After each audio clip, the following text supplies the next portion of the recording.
Assalamualaikum warahmatullahi wabarakatuh. Nama saya Priscilia Rista Sanjaya, NIM 186601116. Kali ini saya akan menjelaskan tugas besar desain arsitektur Islami 4, yaitu perancangan sekolah di lahan berkontur.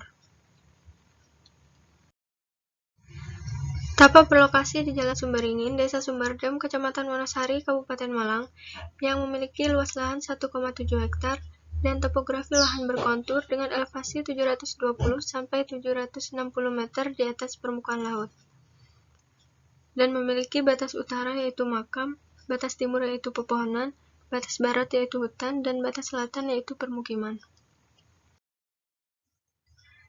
Bermula dari tapa yang berada di dataran tinggi dan memiliki view Gunung Kawi, dalam desain ini saya menggabungkan antara manusia, alam, dan bangunan, sehingga menjadi konsep balance with nature. Dengan maksud membuat bangunan dekat dengan alam, melalui karakter desain memanfaatkan alam dengan menampilkan view terbaik ke arah Gunung Kawi.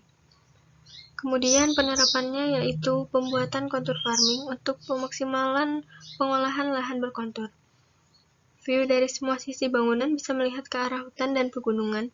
Banyaknya bukaan pada ruangan sebagai natural ventilation dan natural lighting, memaksimalkan taman untuk menerapkan konsep nature dan untuk membuat sirkulasi di dalam tapak.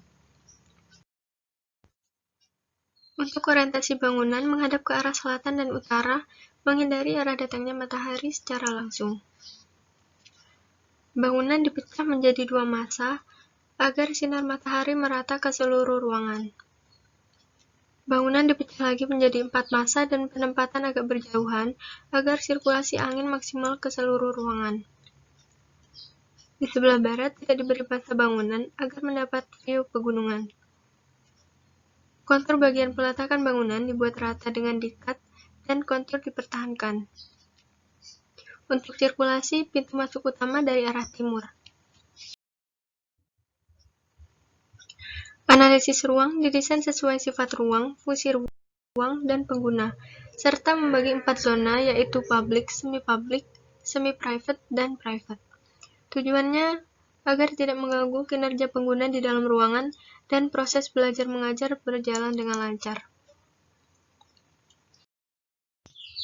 Untuk analisis sistem bangunan bertujuan untuk menghemat konsumsi energi listrik pada bangunan dengan memaksimalkan pencahayaan dan penghawaan alami. Pencahayaan dan penghawaan alami pada tapa dimaksimalkan dengan memperbanyak bukaan pada setiap ruangan untuk menghemat penggunaan listrik. Pengendalian energi memanfaatkan sinar matahari sebagai pembangkit listrik tenaga surya dengan menggunakan panel surya di atap sebelah timur yang bertujuan untuk menghemat listrik. Penggunaan material atap beton yang mampu memantulkan panas dan meredam suara, secondary skin sebagai penyaring cahaya masuk secara langsung, dinding roster sebagai penghawaan sekaligus pencahayaan alami.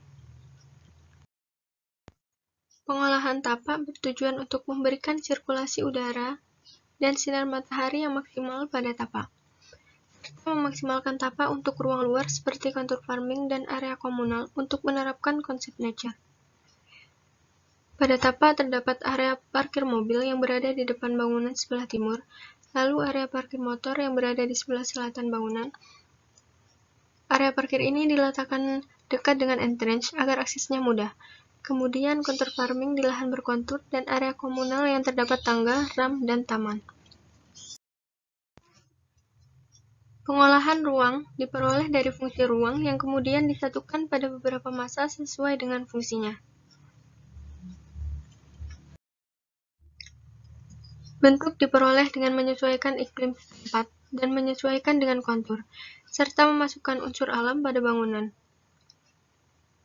Terdapat entrance masuk bangunan di sebelah selatan. Pada lantai 2 sisi timur dan barat terdapat secondary skin untuk menyaring cahaya matahari masuk secara langsung.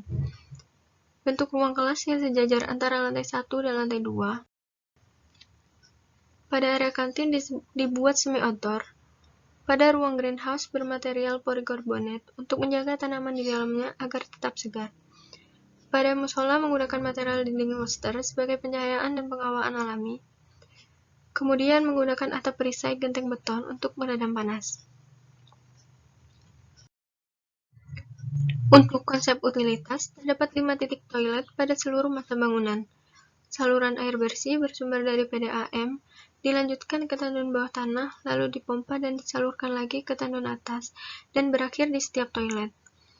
Kemudian saluran air kotor melalui pipa yang disalurkan ke bak kontrol, lalu ke septic tank dan berakhir di pembuangan kota.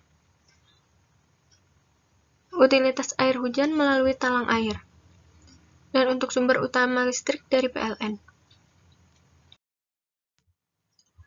Untuk konsep struktur, menggunakan pondasi tiang pancang, struktur panggung bermaterial beton, struktur grid bermaterial beton, dinding batu bata, struktur atap menggunakan atap perisai dengan material baja ringan.